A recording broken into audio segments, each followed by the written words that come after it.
आइए बताया है कि जिस समय भगवान का प्रादुर्भाव हुआ है तो वो दिन 1 महीने का हुआ, लेकिन महाराज किसी को ये बात पता नहीं चली। इधर चंद्रमा बड़ा व्याकुल है कि सूर्य नारायण आगे नहीं बढ़ रहे हैं, कैसे दर्शन करूं। और आज चंद्रमा इतना व्याकुल है, जा करके भगवान से बोला है, भगवान की आग्रह की है कि भगवान सूर्य नारायण आगे नहीं बढ़ रहे हैं, क्या किया जाए। तो भगवान कहने लगे, अरे तुम जाकर के सूर्य नारायण से कहो तो वो आगे बढ़ेंगे, तुम दर्शन कर लेना प्रेम से। आज मेरे प्यारे भक्तों, उसी समय चंद्रमा ने सूर्य नारायण से कहा कि महाराज थोड़ा आप आगे बढ़ जाएं तो मैं भी प्रभु के दर्शन कर लूं, मैं भी धन्य हो जाऊं, मैं भी कृतार्थ हो जाऊं। उसी समय सूर्य नारायण ने क्रोध में आकर के कहने लगे, अरे चंद्रमा, पहले तू मुझे एक बात बता, तू कौन होता है, तू कौन होता है मेरे को आगे बढ़ाने वाला। अरे जब तक मेरा जी चाहेगा तब तक मैं भगवान के दर्शन करूंगा, इसमें तुम्हारा हक कोई नहीं है मुझे आगे बढ़ाने का। जब मेरी इच्छा होगी तब मैं हट जाऊंगा, और जब तक मेरी इच्छा नहीं होगी तब तक मैं बिल्कुल नहीं हटूंगा, तब तक मैं दर्शन करूंगा। क्या भगवान ने चंद्रमा तेरे वंश में अवतार लिया है?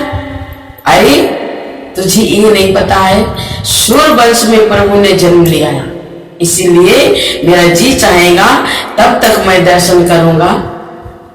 चंद्रमा ने फिर भगवान से कहा, भगवान बोले चलो कोई बात नहीं, जाइए, मेरा जो रामावतार हुआ है वो सूर्य वंश में हुआ है, और ये रामा अवतार दिन के ठीक 12 बजे हुआ है, और जो मेरा कृष्ण अवतार होगा वो चंद्र वंश में होगा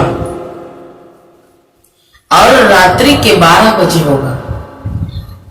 और सुनो चंद्रमा, उस समय तुम आकाश में उदित होगे, प्रेम से मेरा दर्शन करना।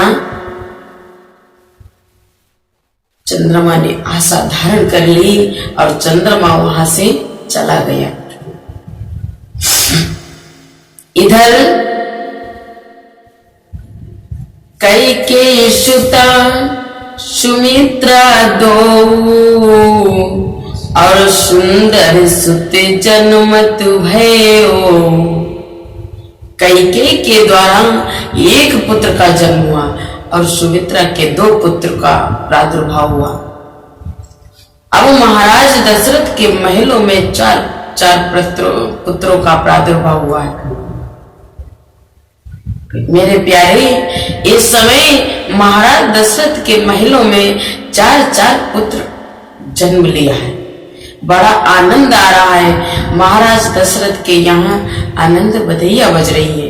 आज मेरे प्यारे, जिस समय महाराज दशरथ के यहाँ 4 पुत्रों का जन्म हुआ है, आज सभी लोग खुशियां मना रहे हैं, आनंद बधैया बज रही हैं। किस प्रकार से सारे लोग मंगलाचार कर रहे हैं। इतना सुंदर लग रहा है, इतना सुंदर समय है जिसका कोई वर्णन नहीं किया जा सकता है। बहुत ही सुंदर समय है।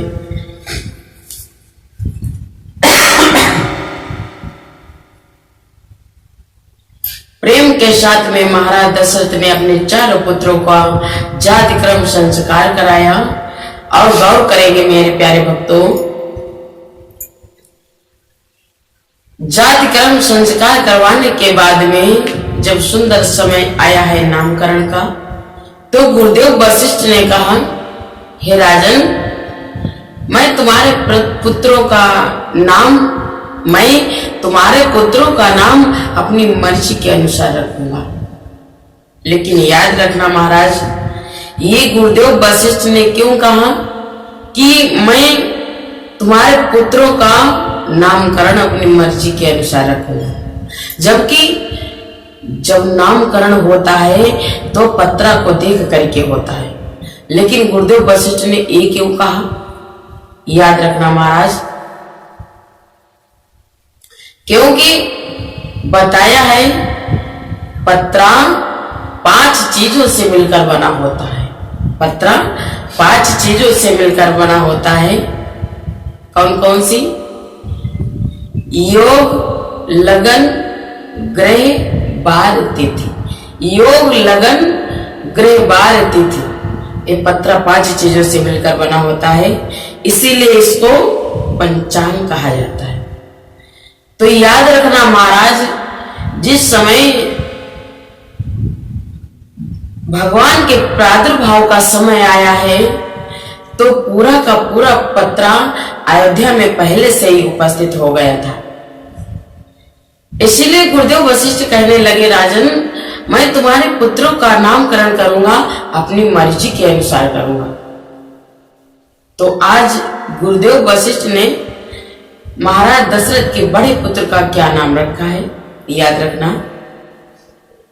कि जो आनंदे सिंधु सुख राशि, अवसी करते त्रैलोक सुपासी।